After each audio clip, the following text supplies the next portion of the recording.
নমস্কার বন্ধুরা, কেমন আছেন সবাই? আশা করছি ভালো আছেন, আমিও ভালো আছি। তো বন্ধুরা, সব কিছু গুছিয়ে নিয়ে চলে এসেছি রান্নার কাছে। এই যে আজকে ট্যাংরা মাছ রান্না করবো। এই যে গরম জল করে ধুয়ে আমি লবণ হলুদ মেখে নিয়েছি মাছ। বেছে নিয়েছি টমেটো, টমেটো কুচি করে নিয়েছি একটা এমনি। এই যে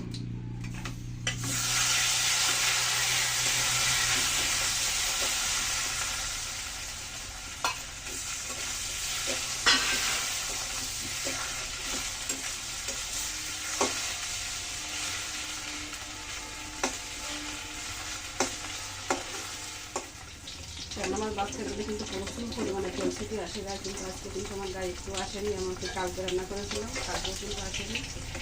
সুন্দর করে কিন্তু ভেজে তুলে নিলাম। দেখুন একটু তেলও কিন্তু সিটি আসেনি আমার গায়ে।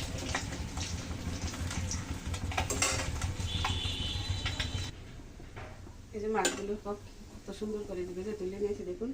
এখন আমি বড়িগুলো, এই কুমড়ো বড়িগুলো ভেজে নেব বেতনের ভিতর।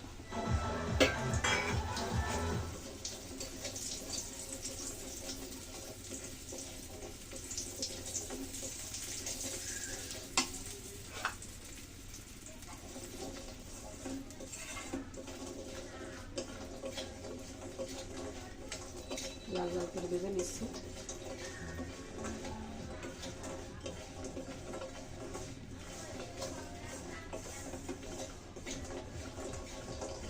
ভাজা হয়ে গেছে, এখন আমি তুলে নিচ্ছি।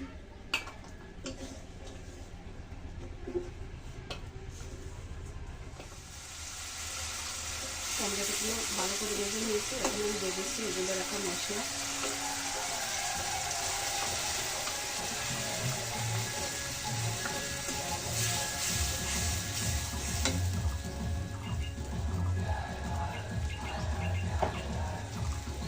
সামান্য একটু জল দিয়ে কৌটাটা দিয়ে আমি দিয়ে দিচ্ছি।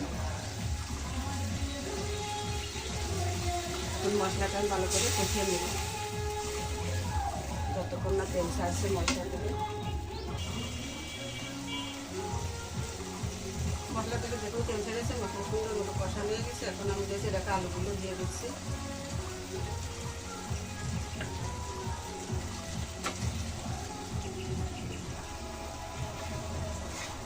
আলু দিয়ে মশলাটা একটু ভালো করে কষিয়ে নেব।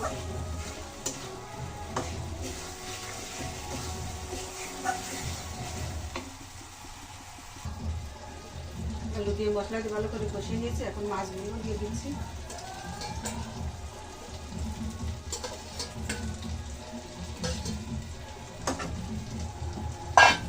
মাছের সাথে একটু হালকাভাবে কষিয়ে আমি জল দিয়ে দেবো।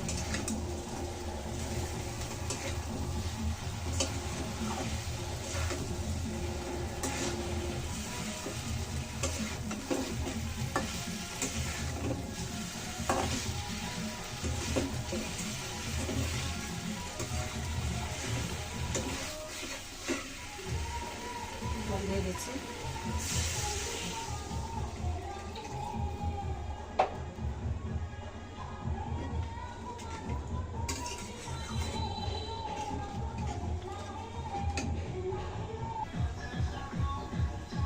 তরকারি খুব সুন্দর ফুটতে শুরু করেছে। এখন বেগুনগুলো দিয়ে দেবো। যতটুকু জল দিয়েছি বেগুন দিয়ে সিদ্ধ হতে হতে জল যতটুকু থাকবে ততটুকু কিন্তু আমাদের লাগে জল।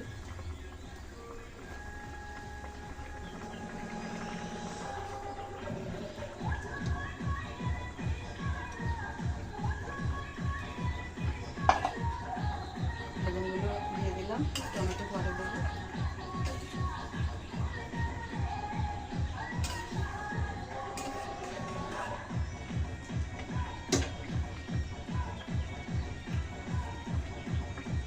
ঢাকা দিয়ে দিচ্ছি।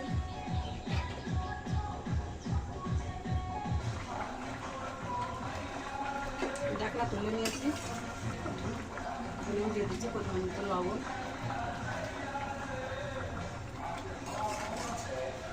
ভালো করে মিশিয়ে দিচ্ছি।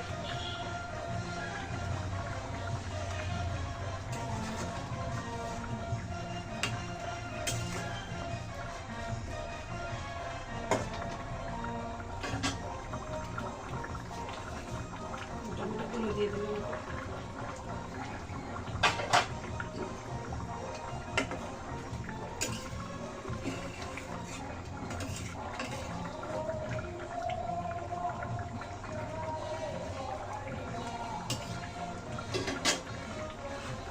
ভেজে রাখা কুমড়ো বড়িগুলো দিয়ে দিচ্ছি এখানে।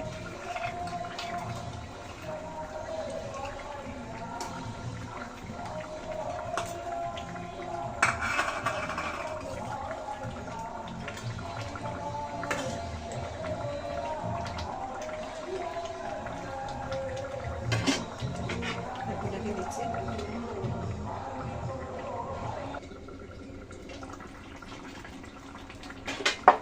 তুলে নিলাম। রান্না কিন্তু হয়ে গেছে। এখন আমি জিরাগুলো দিয়ে দিলাম উপর থেকে 8 চামচ, ভালো করে মিশিয়ে নিই। এখন আমি তরকারি নামিয়ে নিচ্ছি, তারপর আমাদের দেখিয়ে দিচ্ছি।